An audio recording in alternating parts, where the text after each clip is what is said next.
Hello IGNOU students, welcome back to our channel. आज के इस वीडियो में हम आपके लिए MPSC 001 का सैम्पल क्वेश्चन आंसर PDF लेकर आए हैं। अगर आप इग्नू से MPS कोर्स यानी कि MA पॉलिटिकल साइंस कोर्स कर रहे हैं तो ये वीडियो आपके लिए यूज़फुल हो सकता है। आज के इस वीडियो में MPS सेकेंड ईयर के स्टूडेंट्स के लिए हम एक सब्जेक्ट MPS E1 जिसका सब्जेक्ट नेम है भारत और विश्व, इसका इम्पॉर्टेंट क्वेश्चन आंसर PDF देखेंगे। ये वीडियो आप सभी स्टूडेंट्स के लिए बहुत ज़्यादा यूज़फुल हो सकती है। जो भी अपने एग्ज़ाम की प्रिपरेशन कर रहे हो इस वीडियो को ज़रूर देखें। देखिए, आज के इस वीडियो में हम आपके लिए 3 सेट सॉल्व पेपर लेकर आए हैं। नंबर ऑफ क्वेश्चंस की बात करें तो अराउंड 30 क्वेश्चंस विथ आंसर यहाँ आपको देखने को मिलेगा और इतना कंटेंट आपके एग्ज़ाम क्लियर करने के लिए इनफ होगा। तो जिन स्टूडेंट्स के पास कोई भी स्टडी मटेरियल अवेलेबल ना हो सकता है आपने इग्नू की मिलने वाली बुक्स की जगह ऑनलाइन बुक्स का ऑप्शन सेलेक्ट कर लिया हो एडमिशन के टाइम में, या फिर इग्नू की तरफ से आपको बुक्स अभी तक नहीं मिल पाई हो और आपके पास कोई भी स्टडी मटेरियल अवेलेबल ना हो, तो आप इस PDF को भी पढ़ लेते हैं तो आपके पासिंग मार्क्स आराम से आ सकते हैं। यहाँ पे देखिए, क्वेश्चंस और उनके आंसर्स दोनों ही दिए गए हैं। हम इस PDF को स्लो स्क्रॉल करते रहेंगे और इनके क्वेश्चंस को भी एक एक करके देखते रहेंगे। तो सबसे पहला क्वेश्चन कुछ इस प्रकार से पूछा जा सकता है, विदेश नीति के निर्माण में राजनीतिक दलों की भूमिका की आलोचनात्मक समीक्षा कीजिए। तो यहाँ क्वेश्चन आपसे पूछा जा रहा है कि किसी भी देश की जब विदेश नीति का निर्माण होता है तो उसमें जो राजनीतिक दल होते हैं उनकी क्या भूमिका रहती है, किस प्रकार से उनका सकारात्मक और नकारात्मक प्रभाव रहता है। तो इसके आंसर को भी आप देखते चले। और आपको बता दें, अगर आप इस PDF को परचेज करना चाहें तो उसके लिए वीडियो के डिस्क्रिप्शन और यहाँ स्क्रीन पे आपको हमारा व्हाट्सअप कॉन्टैक्ट नंबर दे दिया गया है। आप व्हाट्सअप पे मैसेज करके इस PDF को परचेज कर सकते हैं। नेक्स्ट क्वेश्चन आपका हो सकता है, भारत की विदेश नीति के अध्ययन के लिए किन्हीं 2 प्रमुख दृष्टिकोणों की चर्चा कीजिए।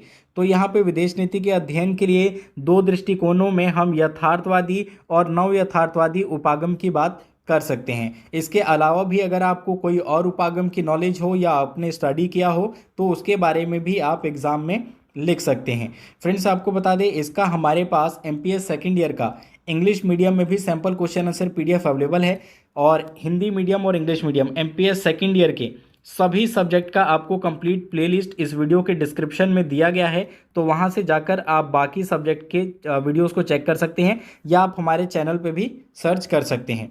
चलिए अब आगे बढ़ते हैं और देखते हैं नेक्स्ट क्वेश्चन को। अगर आपको एक चीज़ और बता दें, इसकी स्पीड अगर ज़्यादा लग रही हो स्क्रॉलिंग की तो आप अपने यूट्यूब की सेटिंग में जाकर स्पीड को स्लो कर सकते हैं। क्वेश्चन नंबर 3 आपका इस प्रकार से हो सकता है, मध्य एशिया के साथ भारत के ऐतिहासिक संबंधों की रूपरेखा प्रस्तुत कीजिए और समकालीन भारत के लिए उस क्षेत्र के महत्व की समीक्षा कीजिए।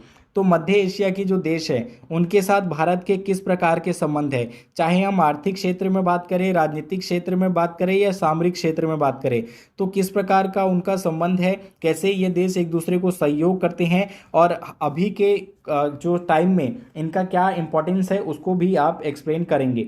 देखिए, आप इस PDF को परचेज करें या ना करें, लेकिन इन क्वेश्चंस को नोट कर सकते हैं क्योंकि इनके एग्जाम में आने के चांसेस है और इसे आप अपने बुक के द्वारा प्रिपेयर कर सकते हैं। नेक्स्ट क्वेश्चन आपका हो सकता है, समकालीन अंतर्राष्ट्रीय संबंधों में बहुराष्ट्रीय निगमों की भूमिका का विश्लेषण कीजिए। तो देखिए, अंतर्राष्ट्रीय जो संबंध है उसमें बहुराष्ट्रीय निगम यानी कि MNCs मल्टीनेशनल्स कंपनी का क्या योगदान है, ये कैसे अपनी भूमिका निभाता है और कैसे अंतर्राष्ट्रीय संबंधों को प्रभावित करता है, तो इसको आपको लिखना है। तो इसमें आप इजीली इसको आप अच्छे से डिस्क्राइब कर पाएंगे क्योंकि देखिए, आज जो कंपनियां हैं, बड़ी बड़ी कंपनियां हैं, चाहे हम बात करें माइक्रोसॉफ्ट की, एप्पल की, अमेजॉन की, ठीक है, तो ये मात्र अब एक कंपनियां ही नहीं रह गई है, इनका वर्चस्व बहुत ज़्यादा बढ़ गया है और ये अंतर्राष्ट्रीय राजनीति को भी, संबंध को भी प्रभावित करते हैं। क्वेश्चन नंबर आपका 5 हो सकता है, संयुक्त राष्ट्र के ढांचे के अंतर्गत शस्त्र नियंत्रण और निशस्त्रीकरण को सशक्त बनाने के लिए भारतीय पहलों का समीक्षात्मक वर्णन कीजिए या परीक्षण कीजिए। तो जो संयुक्त राष्ट्र संघ है तो उसमें एक जो व्यवस्था है शस्त्र नियंत्रण को लेकर या निशस्त्रीकरण को लेकर, तो भारत में इसने कौन कौन सी पहल की, भारत का क्या योगदान रहा, तो इसके बारे में आपको लिखना होगा। तो इसको भी देख सकते हैं, पॉइंट वाइज पॉइंट अच्छे से आंसर को यहाँ डिस्क्राइब किया गया है। अब बढ़ते हैं अगले क्वेश्चन की तरफ। तो अगला क्वेश्चन आपसे शॉर्ट नोट्स पूछा जा सकता है जो कि सन 1972 का शिमला समझौता हो सकता है जो कि भारत और जो पाकिस्तान के बीच युद्ध हुआ था और बांग्लादेश का गठन हुआ था, उसके बाद एक समझौता कराया गया था, उस बारे में ये हो सकता है आपका। अगला क्वेश्चन हो सकता है भारत यूरोप संघ संबंधों के महत्व महत्व के क्षेत्र। तो भारत और यूरोपीय संघ के जो संबंध है, तो उनके मतभेद के क्षेत्र कौन कौन से हैं, उसके बारे में आपको बताना है। अगले क्वेश्चन की तरफ बढ़िए, ये भी आपके शॉर्ट नोट्स रिलेटेड क्वेश्चंस हो सकते हैं, जिसमें आपसे पूछा जाएगा शीत युद्ध के दौरान आसियान के साथ भारत के संबंध किस प्रकार के रहे। तो ये का पार्ट हो सकता है 7th का। अगला क्वेश्चन देखते हैं, इसका खा पार्ट किस प्रकार से आपसे पूछा जा सकता है। तो वो क्वेश्चन हो सकता है पश्चिम एशिया के साथ भारत के संबंधों के प्रेरक बल बताइए। ठीक है, तो पश्चिम एशिया के साथ भारत के संबंध किस प्रकार के हैं, वो आपको बताना होगा। नेक्स्ट क्वेश्चन हो सकता है भारत की विदेश नीति प्रक्रिया में व्यापारिक समूह के बारे में। ठीक है, तो विदेश नीति, भारत की जो विदेश नीति है उसमें व्यापारिक समूह की किस प्रकार की भूमिका है या क्या प्रभाव है, इसको आप एक्सप्लेन करेंगे। एक और इम्पॉर्टेंट क्वेश्चन हो सकता है आपका भारत की विदेश नीति में नेहरू का योगदान। तो इसको भी आप अच्छे से कवर कर लेंगे। बहुत ज़्यादा आपको डीपली पढ़ने की ज़रूरत नहीं है, आप शॉर्ट में टॉपिक्स को कवर करते हैं तो भी आप इजीली पास हो जाएंगे। इसका लास्ट क्वेश्चन हो सकता है आपका भारत का शांतिपूर्ण आणविक विस्फोट, जो भारत ने अपना पहला परमाणु परीक्षण किया था, उससे संबंधित आपसे ये प्रश्न पूछा जा सकता है। इसका एक और पार्ट हो सकता है शीत युद्ध के बाद के वर्षों में भारत और रूस के संबंध।